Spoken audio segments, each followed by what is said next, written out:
दो बहुएं और चालाक बुआ सास। सोनल और नीता दोनों ही देवरानी और जेठानी थी। सोनल नौकरी करती थी और नीता घर संभालती थी। उनका परिवार बहुत बड़ा था।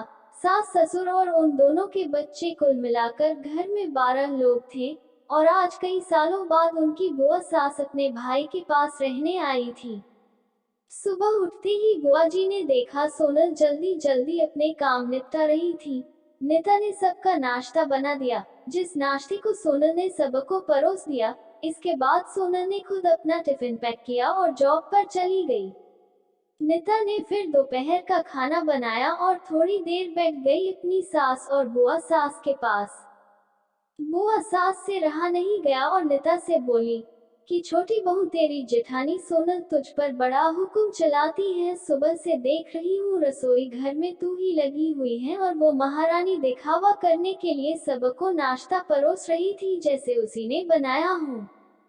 ये सुनते ही नीता ने अपनी बुआ सास की तरफ देखा और बड़ी प्यार से कहा, नहीं, ऐसी कोई बात नहीं है बुआ जी, सोनल बहुत ही अच्छी है।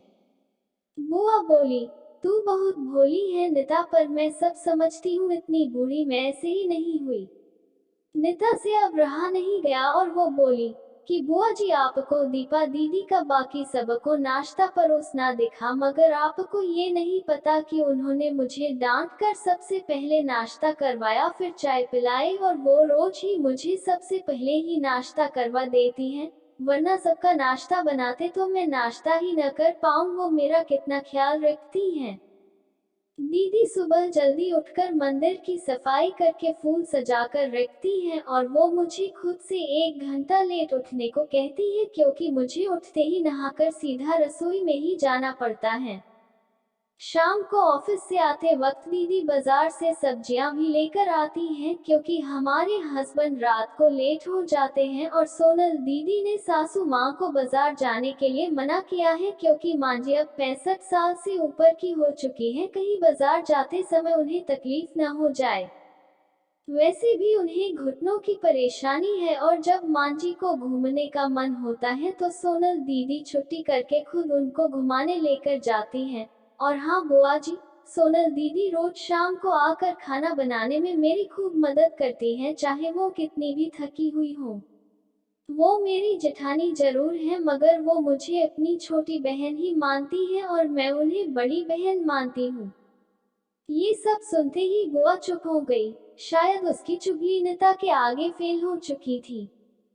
शाम को सोनल सब्जी की थैली नीता को पकड़ाते हुए बोली कि नीता, सब्जियों के साथ वाले थैले में तुम्हारी फेवरेट लेखक की किताब भी लाई हूँ।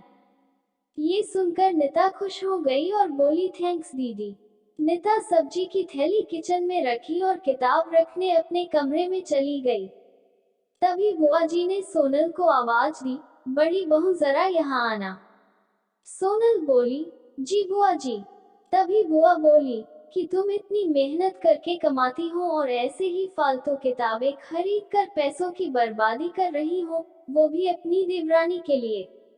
वो तो वैसे भी घर में करती ही क्या है, तुम दिन भर मेहनत करती हो और वो घर पर आराम करती हैं। इस बात पर सोनल मुस्कुराए और बोली, क्या बुआ जी आराम, और अनिता उसे तो कह कह कर आराम करवाना पड़ता है, सुबह से बेचारी लगी ही रहती हैं। किचन में सबकी अलग अलग पसंद, मेरे और उसके मिलाकर 4 बच्चों का टिफिन, सब वही करती हैं, फिर भी उसके चेहरे पर हमेशा एक सुंदर सी मुस्कान ही रहती है। सुबह की चाय पीने का भी समय नहीं रहता उसे, और जब दोपहर बच्चे आते हैं फिर उनका खाना, उनकी पढ़ाई सब वही देखती हैं। वो है, इसलिए मुझे बच्चों की चिंता भी नहीं रहती और मैं अपना पूरा ध्यान ऑफिस में लगा पाती हूँ। कुछ दिनों पहले ही प्रमोशन मिला है।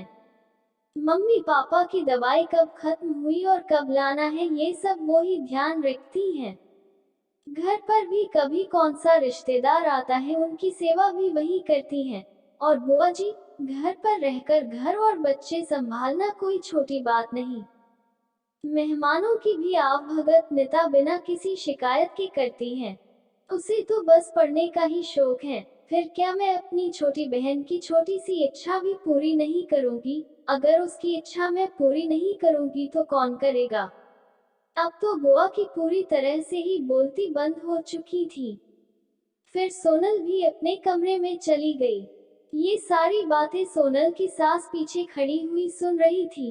वो बुआ के पास आकर बोली कि जीजी, ये दोनों देवरानी जेठानी जरूर हैं, मगर इनका प्रेम दो सगी बहनों से भी ज्यादा बढ़कर है।